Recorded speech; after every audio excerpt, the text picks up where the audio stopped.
আসসালামু আলাইকুম ওয়া রাহমাতুল্লাহ।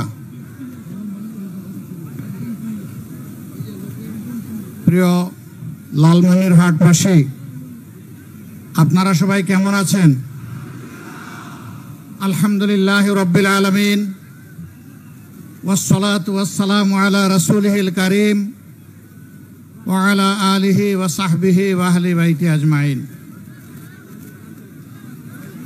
বাংলাদেশ জামায়াতে ইসলামী লালমনিরহাট জেলা শাখা কর্তৃক আয়োজিত তপ্ত দুপুরে আজকের এই বিশাল জনসভার সম্মানিত সভাপতি, লালমনিরহাট জেলা শাখা বাংলাদেশ জামায়াতে ইসলামের সম্মানিত আমির, বিশিষ্ট আইনজীবী জনাব অ্যাডভোকেট আবু তাহের, মঞ্চে বসা বাংলাদেশ জামায়াতে ইসলামের কেন্দ্রীয় নির্বাহী পরিষদের অন্যতম সদস্য, রংপুর দিনাজপুর অঞ্চলের সম্মানিত পরিচালক, বিশিষ্ট আলেমে দ্বীন জনাব মৌলানা আবুল হাসানাত মোহাম্মদ আব্দুল আলিম, কেন্দ্রীয় স্থানীয় জেলা নেতৃবৃন্দ, বন্ধু সংগঠন সমূহের নেতৃবৃন্দ, সকল ধর্মের বিশিষ্ট নেতা এবং ব্যক্তিবর্গ, আজকের এই জনসভায় উপস্থিত প্রিয় লালমনিরহাটের সম্মানিত ভাই ও বোনেরা, সাংবাদিক বন্ধুগণ, আল্লাহ তাবারক ওয়া তাআলার শুকরিয়া আদায় করছি যে আল্লাহ রাব্বুল আলামিন উন্মুক্ত পরিবেশে আজ আপনাদের সামনে দুটি কথা বলার জন্য দাঁড়াবার সুযোগ দান করেছেন। আলহামদুলিল্লাহ। এ অবস্থা আজ থেকে 1 বছর আগে ছিল না, গত 15-16 বছর ছিল না। জনগণের মুখের ভাষা কেড়ে নেওয়া হয়েছিল, জনগণের বাঁচার অধিকার কেড়ে নেওয়া হয়েছিল, জনগণের কর্মসংস্থানের অধিকার কেড়ে নেওয়া হয়েছিল, জনগণের ইজ্জত আবরু কেড়ে নেওয়া হয়েছিল। বাংলাদেশকে একটি জীবন্ত কারাগারে পরিণত করা হয়েছিল। ভিতরের কারাগার থেকে বাইরের কারাগার ছিল আরো দুঃসহ। ভিতরের কারাগারে অন্তত নতুন করে মামলা দেওয়ার সুযোগ ছিল না। বাইরের কারাগারে থাকলেই প্রতিনিয়ত বিরোধী দলীয় নেতা কর্মী, আলিম উলামা, বিভিন্ন সম্প্রদায় ধর্মের লোকের বিরুদ্ধে অব্যাহত মামলা দেওয়া হয়েছে। তারা চেয়েছিলেন মামলা করে, হামলা করে, খুন করে, পঙ্গু করে, আয়না করে, বন্দী করে এই বাংলাদেশের মানুষের কণ্ঠকে স্তব্ধ করে দেবেন। কিন্তু ইতিহাস কি বলে? ইতিহাস বলে এইভাবে মানুষকে দাবিয়ে রাখা যায় না। তারা বাংলাদেশের বিপ্লবী জনগণকেও দাবিয়ে রাখতে পারেননি। 15.5 বছরের ধারাবাহিক আন্দোলন, ত্যাগ এবং কোরবানি সবকিছুর শেষ প্রান্তে দাঁড়িয়ে আমাদের যুব সমাজের নেতৃত্বে তারা গদি ছাড়তেই শুধু বাধ্য হননি, তারা দেশ ছাড়ে পালিয়ে গেছেন। আমরা বলি এদেশের সত্যিকারের নাগরিক যারা, তারা কখনোই দেশ থেকে পালানোর চিন্তা করে না। যারা দেশকে ভালোবাসে তারা দেশ ছেড়ে পালায় না। যারা দেশকে ভালোবাসে কানাডা, মালয়েশিয়ায় তারা বেগম পাড়া গড়ে তুলে না। যারা দেশকে ভালোবাসে দেশের টাকা চুরি করে বিদেশে পাচার করে না। যারা দেশকে ভালোবাসে জনগণের ট্যাক্সের টাকায় কিনা অস্ত্র আর গুলি জনগণের বুকে তাক করে না। তারা সবই করেছেন। তারা চেয়েছিলেন অতীতের ফ্যাসিস্টের শিরোমণি ফেরাউনের মতো এই দেশকে নিয়ন্ত্রণ করতে। আল্লাহ যেভাবে ফেরাউনদের অতীতে বিদায় দিয়েছেন, এদেশেও ফেসিবাদের ধারক বাহক যারা ছিল তারা অপমানজনকভাবে বিদায় নিয়েছে। এমনকি যাওয়ার সময় নিজের সহকর্মীদেরকেও বলে যেতে পারেনি যে আমি অমুক জায়গায় চলে যাচ্ছি। তারা আক্ষেপ করে বলেছে এমন একটি দল করলাম, নিরাপদে তিনি চলে গেলেন, কিন্তু আমাদের কি হবে তা বলে গেলেন না। এমন রাজনীতি বড় লজ্জার রাজনীতি। এই দল যারা করতেন, সরকারের ইশারা ইঙ্গিতে যারা মানুষের উপর জুলুম করেছেন, আশা করি তারা এখন বুঝতে পেরেছেন জনগণের বিপক্ষে দাঁড়িয়ে কখনো কেউ পার পায় না। আপনারা জানেন এই সরকার ক্ষমতায় আসার পরে এদেশের 18 কোটি মানুষের উপরেই তাণ্ডব চালিয়েছিল। শুরু করেছিল জামাতে ইসলামীকে দিয়ে, তার আগে শুরু করেছিল সেনাবাহিনীকে দিয়ে, শেষ করেছে জামাতে ইসলামীকে দিয়ে।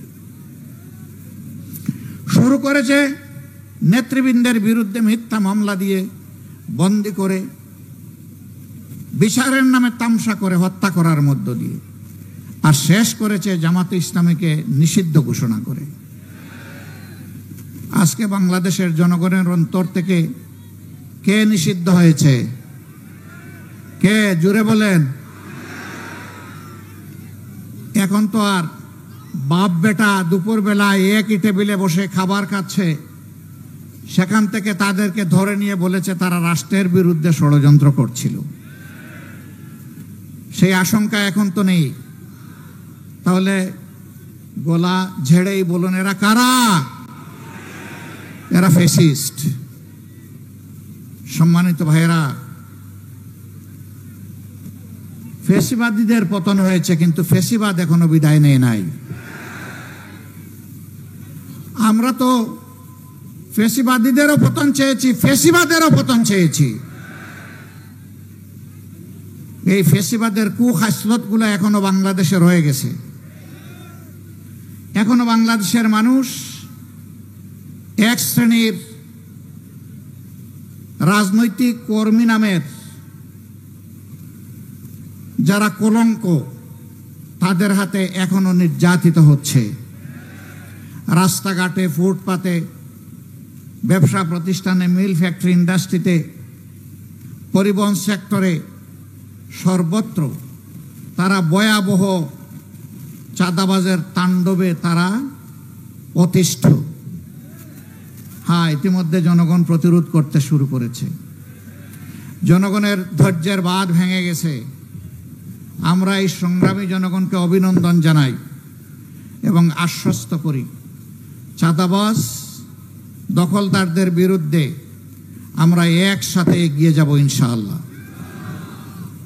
আমরা এদেশের মানুষের নিরাপত্তা নিশ্চিত দেখতে চাই। রাষ্ট্রের এটি দায়িত্ব। এমন একটি রাষ্ট্র কাঠামো উপহার দেওয়ার জন্যে দায়িত্বশীল সৎ মানুষের বড় প্রয়োজন। বাংলাদেশ জামাতে ইসলামী যুগ যুগ ধরে সেই মানুষগুলাই তৈরি করার চেষ্টা করে যাচ্ছে। আমার প্রিয় সহকর্মী বলেছেন, আমরা 2001 থেকে 6 4 দলীয় সরকারের অংশ ছিলাম। সেখানে আমাদের 2 জন শীর্ষস্থানীয় নেতা, তারা 3টি মন্ত্রণালয়ের দায়িত্ব পালন করেছেন। তাদের বিরুদ্ধে হাজার জাতের মিথ্যা অভিযোগ দিয়েছে, কিন্তু তারা দুর্নীতি করেছেন এই প্রশ্ন উঠাতে পারেনি। দুর্বীক্ষণ অনুবীক্ষণ যন্ত্র দিয়েও কেউ তাদের ক্ষেত্রে কোনো দুর্নীতি খুঁজে পায়নি। তারা শুধু সৎ ছিলেন এমন নয়, তারা সৎও ছিলেন, স্মার্টও ছিলেন। দক্ষতার সাথে তারা 3টি মন্ত্রণালয় সামাল দিয়েছেন। সম্মানিত বন্ধুগণ, 10টা মন্ত্রণালয় যদি জামাতে ইসলামের হাতে আসতো, তাহলে 10 মন্ত্রণালয়ে একই চিত্র দেখা যেত। মন্ত্রীরা দেশের সব কাজ করবেন না। কাজ করার জন্য কর্মকর্তা কর্মচারীরা আছে, তাদেরকে তারা নেতৃত্ব দিবেন, দিক নির্দেশনা দিবেন। আমার হাতের 10 আঙ্গুল পরিষ্কার, তোমাদের হাতের একটা আঙ্গুল আমরা অপরিষ্কার দেখতে চাই না। পাশাপাশি এই রাষ্ট্রের অগ্রগতি উন্নয়নে, শৃঙ্খলা বিধানে যারা কর্মকর্তা কর্মচারী হিসেবে দায়িত্ব পালন করবে, তাদেরকেও সম্মানের জায়গা নিশ্চিত করে দিতে হবে।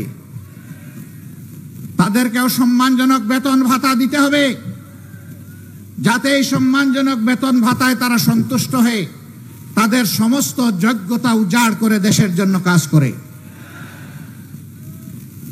আপনি একজন পুলিশকে বেতন দিবেন 22,000 টাকা, তার ঘর ভাড়া মিনিমাম 15,000, ও বাঁচবে কেমনে? কর্মচারী কর্মকর্তাদেরকে তাহলে রাষ্ট্রই বাধ্য করছে দুর্নীতি করতে। আমরা এমন একটি দেশ করতে চাই যাদেরকে সম্মানজনকভাবে সকল পেশায়, সকল শ্রেণীতে ইনশাআল্লাহ পুনর্বাসিত করা হবে। বিশেষ করে আমরা স্বপ্ন দেখি আমাদের তরুণ তরুণীদেরকে নিয়ে, যুবক যুবতীদেরকে নিয়ে, যাদের হাতে আমরা বাংলাদেশ তুলে দিতে চাই।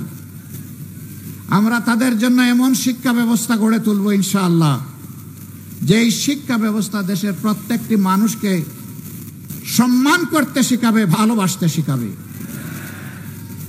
যেই শিক্ষা স্মরণ করিয়ে দিবে আজ তোমার এখানে আসার পিছনে দেশের প্রত্যেকটি মানুষ, এমনকি রাস্তার একজন ভিক্ষুক ভাই কিংবা বোনের অবদান রয়েছে। তাদের সকলের অবদানের ফসল আজকে তোমার মেধার এই বিকাশ। অতএব তাদের ঋণ তোমাকে পরিশোধ করতে হবে। এখন যারা শিক্ষিত হচ্ছেন তারা নিজ নিজ জায়গায় নিজেকে রাজা মনে করেন আর বাকিদেরকে প্রজা মনে করেন। এই মানসিকতা ত্যাগ করতে হবে। তারা শুধু নৈতিক শিক্ষায় উজ্জীবিত হবেন না, তারা বৈষয়িক শিক্ষায়ও চরম উৎকর্ষ সাধন করবেন। শিক্ষার পাঠ চুকানোর সাথে সাথে তাদের হাতে রাষ্ট্র তাদের কাজের সুযোগ তুলে দেবে। এখন সার্টিফিকেট হাতে নিয়ে, বান্ডিল বগলে নিয়ে এই অফিস থেকে ওই অফিস হন্যে হয়ে দৌড়ায়।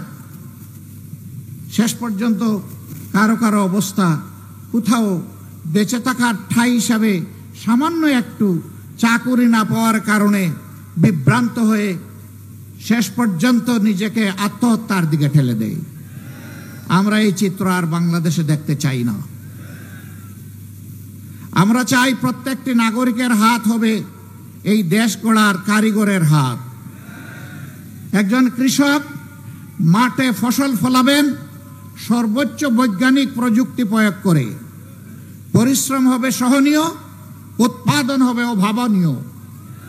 আবার উৎপাদিত দ্রব্য তার মার্কেট প্রাইস নিশ্চিত করে কৃষককে উৎসাহিত করতে হবে।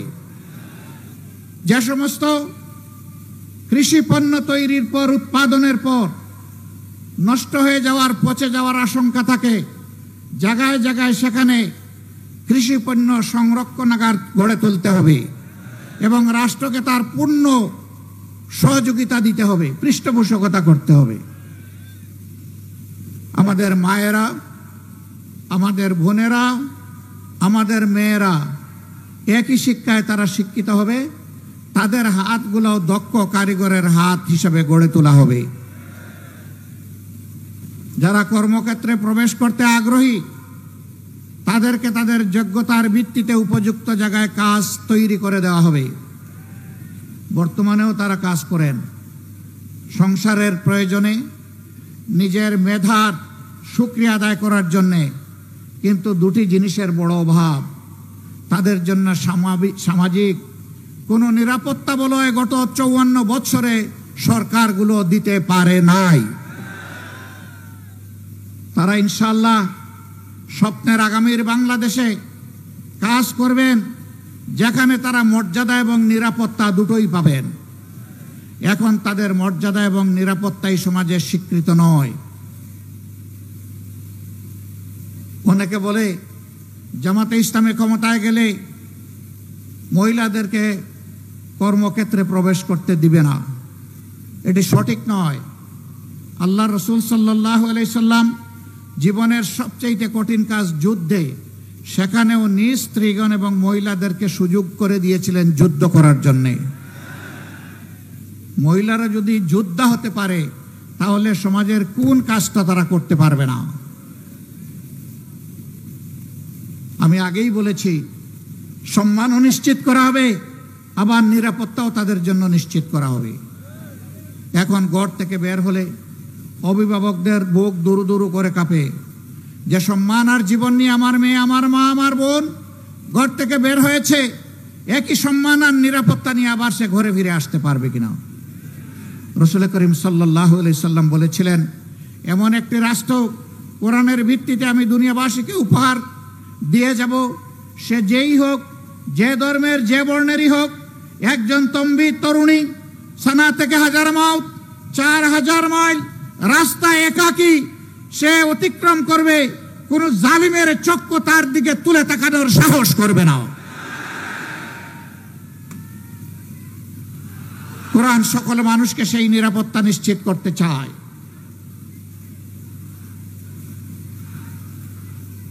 লালমনিরহাট জেলার সম্মানিত ভাই ও বোনেরা, কোরআনের এই নিরাপত্তা বলয় থেকে যুগ যুগ ধরে সুকৌশলে ষড়যন্ত্র করে এদেশের মানুষকে বঞ্চিত রাখা হয়েছে। এখন মানুষ জেগে উঠেছে। আজকে এখানে বসা অবস্থায় সনাতন ধর্মের একজন ভাই আমাকে একটা স্লিপ দিলেন। তিনি অনুরোধ করলেন, আপনি একটু বলবেন সনাতন ধর্মাবলম্বী আমরা যারা আছি তাদের জন্য যেন নিরাপত্তা আইন পাশ করা হয়। আমি আমার ভাইকে নিশ্চয়তা দিচ্ছি, কথায় নয় কাজে আমরা প্রমাণ করব, নিরাপত্তা সবাইকে দেওয়া হবে ইনশাআল্লাহ। আমাদের অতীত এবং বর্তমান কার্যকলাপ পর্যবেক্ষণ করুন। বিপদে আপনি আপনার পাশে আমাদেরকে পেয়েছেন, পাচ্ছেন, এবং আমরা আপনাদেরকে ওয়ারেন্টি দিচ্ছি, পাবেন ইনশাআল্লাহ। 5 তারিখের এই পরিবর্তনের পর একজন বন্ধু বলে গেছেন, আমরা পাশে দাঁড়িয়ে একজন চৌকিদার হিসেবে এই জাতির জন্য কাজ করেছি। আমরা আমাদের সহকর্মীদেরকে বলেছিলাম, জাতীয় জীবনের এই কঠিন মুহূর্তে আমাদেরকে কঠিন দায়িত্ব পালন করতে হবে। জানি বাড়ি বর্ষা, এও জানি কঠিন রোদ, এও জানি মশামাছি এবং পোকামাকড়ের উপদ্রব, এই কিছুকেই পাত্তা দেওয়া যাবে না।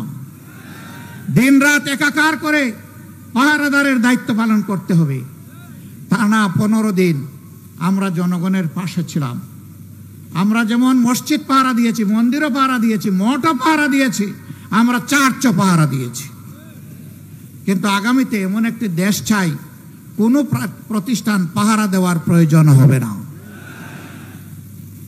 সমাজ এবং সরকার তার নিরাপত্তা নিশ্চিত করবে। সংখ্যালঘু সংখ্যাগুরু 53-54 বছর এই স্লোগান দিয়ে সমাজকে বিভক্ত করে, আমাদেরকে দুর্বল করে, আমাদেরকে মুখামুখি লাগিয়ে রাখা হয়েছিল। যারা সংখ্যালঘু বলে আমাদের ভাই বোনদের জন্য মায়া কান্না করছেন, আমি দেশবাসীকে আহ্বান জানাবো, গত ফ্যাসিস্ট আমলে রংপুরের মৎস্যপল্লীতে, দিনাজপুরের সাঁওতালপল্লীতে, ব্রাহ্মণবাড়িয়ার নাসিরনগরে, হিন্দুপল্লীতে কারা হামলা চালিয়েছিল, লুটপাট করেছিল, ভাঙচুর করেছিল, অগ্নিসংযোগ করেছিল, কারা গরু ছাগল চুরি করেছিল, আপনারা দেখার চেষ্টা করুন।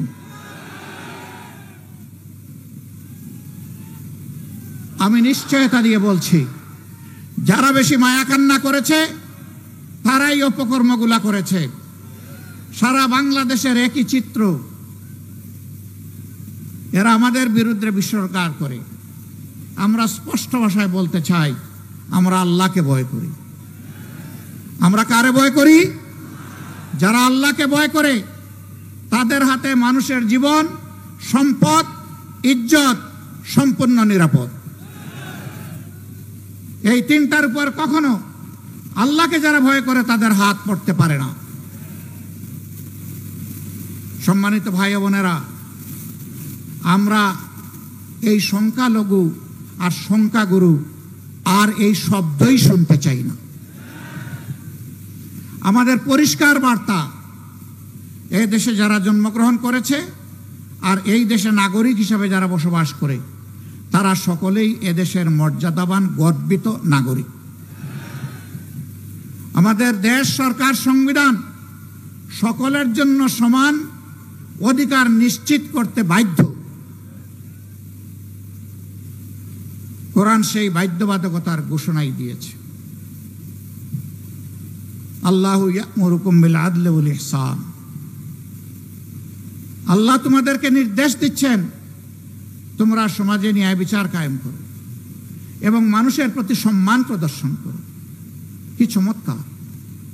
এই নির্দেশ দিয়েছেন আমাদের মাবুদ আল্লাহ রাব্বুল আলামিন। আমরা সেই আইনের শাসন, সৎ লোকের শাসন, কোরআনের শাসনের ভিত্তিতেই বাংলাদেশকে বদলে দিতে চাই ইনশাআল্লাহ। এই বদলানোর আন্দোলনের সংগ্রামে লড়াইয়ে আমরা আপনাদেরকে পাশে চাই। আপনারা কি প্রস্তুত আছেন? এখানে 10-12টা ন্যায্য দাবি আর্টিকুলেটেড করা হয়েছে রংপুরের জনসভার জন্য।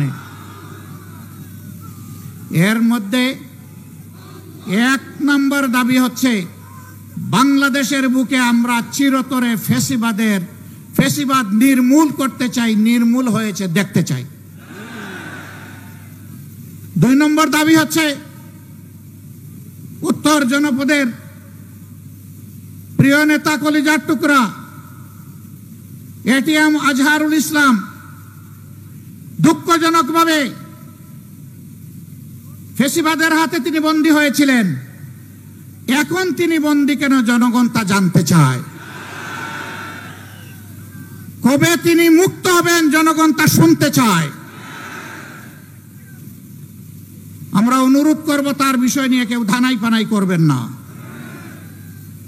সসম্মানে আমাদের বুকে ফিরিয়ে দিন। বাকি জীবন অতীতের মতো তাকে জনগণের জন্য কাজ করতে দিন।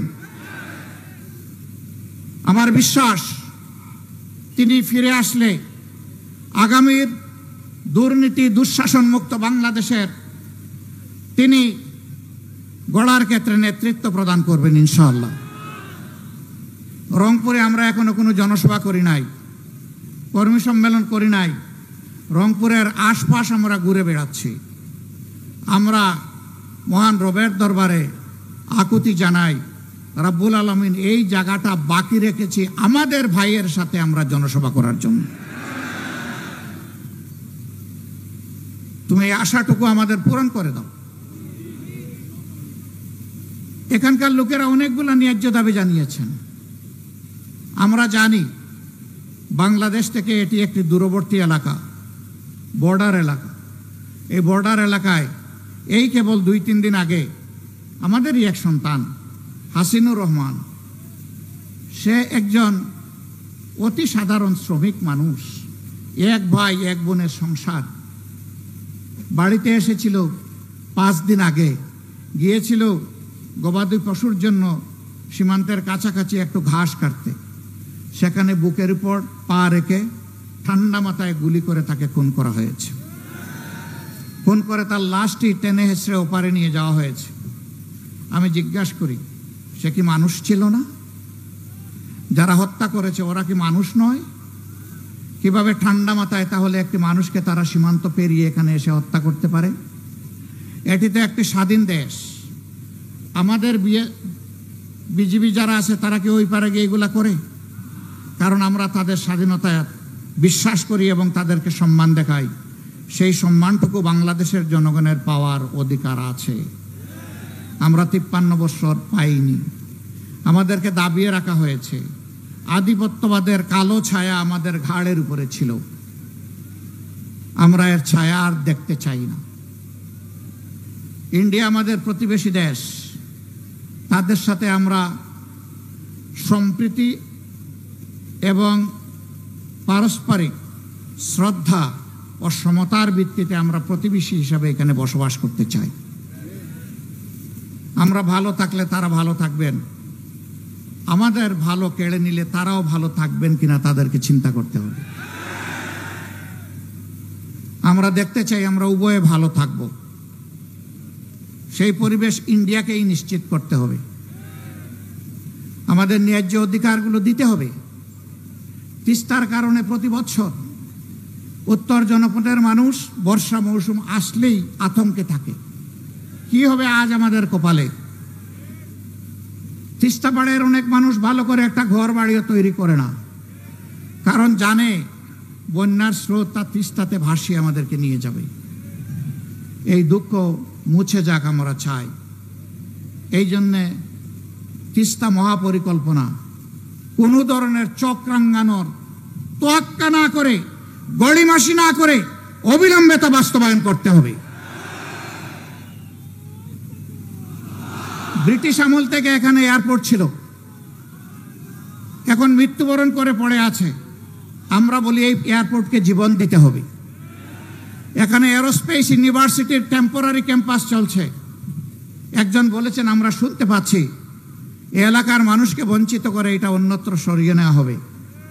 আমরা বলি আগে যারা করেছে তারা চিন্তা ভাবনা করেই এখানে করেছে, অতএব এটা যেন এই জায়গা থেকে কোথাও সরে না যায়। আরো 3টা দরকার হলে আপনারা গড়ে তুলুন, কিন্তু এইটা সরানো চলবে না। তার পাশাপাশি এখানে স্থায়ী ক্যাম্পাস গড়ে তুলতে হবে। আর অস্থায়ী ক্যাম্পাসের চলুক, এইটাও জনগণ দেখতে চায় না। কারণ অস্থায়ী থাকলে সবসময় একটা আতঙ্ক থাকবে, কখন জানি এটা হাইজ্যাক হয়ে যায়। আমরা এই জন্য অতি দ্রুত স্থায়ী ক্যাম্পাস গড়ে তোলা হয়েছে, তা আমরা দেখতে চাই। সম্মানিত ভাইরা, এই এলাকা কৃষি প্রধান এলাকা। এখানে দাবি করা হয়েছে শিল্প কারখানা গড়ে তোলার জন্য শিল্পজন প্রতিষ্ঠা করা। আমি বলবো হ্যাঁ, সেই শিল্প কারখানাটা হোক অ্যাগ্রো বেসড ইন্ডাস্ট্রি। এখানে অ্যাগ্রো ইউনিভার্সিটি গড়ে তোলা উচিত, যাতে এই এলাকার মানুষ তাদের মেধারও বিকাশ ঘটাবে, আবার জমিতেও তারা সোনা ফলাবে, দক্ষতা অর্জন করবে, তারা দেশ এবং জাতিকে ভালো কিছু উপহার দেবে। এই জন্য এখানে একটা অ্যাগ্রো বেসড ইউনিভার্সিটি হওয়া উচিত। মেডিকেল কলেজ জেলায় জেলায় করলে ভালো, কিন্তু না করলে জনগণের স্বাস্থ্য সেবা নিশ্চিত করার জন্য অবশ্যই মানসম্মত হাসপাতাল থাকতেই হবে এখানে। তা এখন নেই। এখানে যাদেরকে পোস্টিং দেওয়া হয় ঢাকা থেকে দূরে, তাদের যান ঢাকায় থাকে আর দেহ থাকে লালমনিরহাটে। তারা অনেকে নিয়মিত আসেন না, আর আসলে শুধু গড়ি দেখতে থাকেন কখন টাইম শেষ হবে। এরকম করে মানুষকে সেবা দেওয়া যায় না। সেবার টেকসই পরিবেশ নিশ্চিত করতে হবে। দরকার হয় চিকিৎসক, technocrat, technologist, nurse, ancillary staff যারা আছে তাদের জন্য এখানে কর্ম পরিবেশ নিশ্চিত করতে হবে, যাতে তারা এখানে সন্তুষ্ট চিত্ত থেকে মানুষকে সন্তুষ্ট মনে দায়িত্ব পালন করে তারা সেবা দিতে পারে। সম্মানিত বন্ধুগণ, রাষ্ট্রের অনেক সমস্যা, আপনাদেরও অনেক সমস্যা। এই সমস্যাগুলো যারা সৃষ্টি করেছিল, ক্ষমতাকে কিয়ামত পর্যন্ত টিকিয়ে রাখার জন্য যারা একেবারেই বেপরোয়া হয়ে উঠেছিল, মানুষের জীবন যাদের কাছে কোনো জীবনই ছিল না, ক্ষমতার শেষ প্রান্তে তারা নিজেদের ক্ষমতা ধরে রাখতে সরাসরি স্পষ্ট দিবালুকে মানুষের বুকে গুলি ছুড়ে হাজার হাজার মানুষকে তারা খুন করেছে। 15.5 বছর তারা খুন করেছে, গুম করে আয়নাঘরে বন্দি করে রেখেছে। 24,000-এর ঊর্ধ্বে মানুষকে জীবনের তরে পঙ্গু করে দিয়েছে। কেউ চোখ হারিয়ে অন্ধ, কেউ হাত পা হারিয়ে পঙ্গু, কেউ আবার স্পাইনাল কর্ডে বুলেট ইঞ্জুরি নিয়ে প্যারালাইজড হয়ে হাসপাতাল কিংবা তার বাড়ির বিছানায় ছটফট করছে। এই অবস্থায় যে কোনো নির্বাচনের আগে অবশ্যই 2টি কাজ সম্পন্ন করতে হবে। একটি হচ্ছে খুনিদের বিচার, এ বিচার দৃশ্যমান হতে হবে। আরেকটি হচ্ছে প্রয়োজনীয় সংস্কার। এই 2টা ছাড়া বাংলাদেশের জনগণ কোনো নির্বাচন মেনে নেবে না। প্রধান উপদেষ্টা বারবার তিনি ঘোষণা দিয়েছেন, এবারের ডিসেম্বর থেকে আগামী বছরের জুনের মধ্যে ইলেকশন হবে। আমরা প্রধান উপদেষ্টাকে বিনয়ের সাথে বলবো, আমরা ইলেকশন চাই, আমরা সুষ্ঠু নির্বাচন চাই।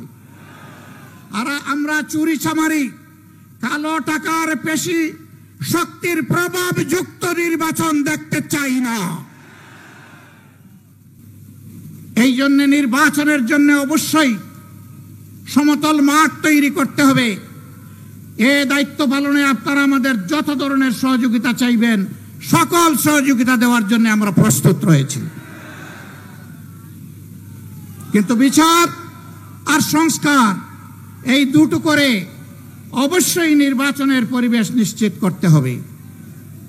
সংগ্রামী বন্ধুগণ, কঠিন রোদের মধ্যে দাঁড়িয়ে আপনারা দীর্ঘক্ষণ ধরে আমাদের কাছ থেকে বক্তব্য শুনেছেন। আমরা প্রীত, আমরা কৃতজ্ঞ। আপনারা দেশ এবং জাতির দায়িত্বশীল নাগরিক হিসাবে দায়িত্বের একটা অংশ পালন করতে এখানে এসেছিলেন। আপনাদের সকলকে অভিনন্দন এবং ধন্যবাদ। আমাদের এই বক্তব্যগুলো ঘরে ঘরে আপনারা পৌঁছে দেবেন। মা বোনদেরকে বলবেন, ইনশাআল্লাহ আগামীর বাংলাদেশ কোরআনের ভিত্তিতে যখন গড়ে তোলা হবে, তখন আপনাদেরকে মায়ের মর্যাদায় মাথায় তুলে আমরা সম্মান করব। বোনদেরকে বলবেন, আপনাদের জন্য এই সমাজকে নিরাপদ এবং মর্যাদাপূর্ণ করে তোলা হবে। মেয়েদেরকে বলবেন, তোমাদেরকে সুনাগরিক হিসাবে গড়ে তোলার জন্য আমরা আমাদের চেষ্টার কোনো ত্রুটি করব না। বিভিন্ন ধর্মের ভাই বোনদেরকে বলবেন, ধর্মের ভিত্তিতে আর বাংলাদেশকে আমরা খণ্ড খণ্ড করতে দেব না। আমরা একসাথে শান্তি এবং ভালোবাসা নিয়ে, পারস্পরিক ভালোবাসা নিয়ে আমরা বসবাস করব। বিপদে এবং সুখে আমরা পরস্পরের সঙ্গী হব, পাশে থাকব। এইভাবেই আমরা বৈষম্য মুক্ত, দুঃশাসন মুক্ত, দুর্নীতি মুক্ত বাংলাদেশ আগামী দিনে উপহার দিতে চাই। এই লড়াইয়ে আমরা সারা দেশের মতো লালমনিরহাটের জনগণকে পাশে চাই, সাথে চাই, বুকে চাই। আপনাদের বুকের বিছানায় আমাদের জন্য একটু জায়গা চাই। আপনারা সেই জায়গা দিতে প্রস্তুত? মোবারকবাদ।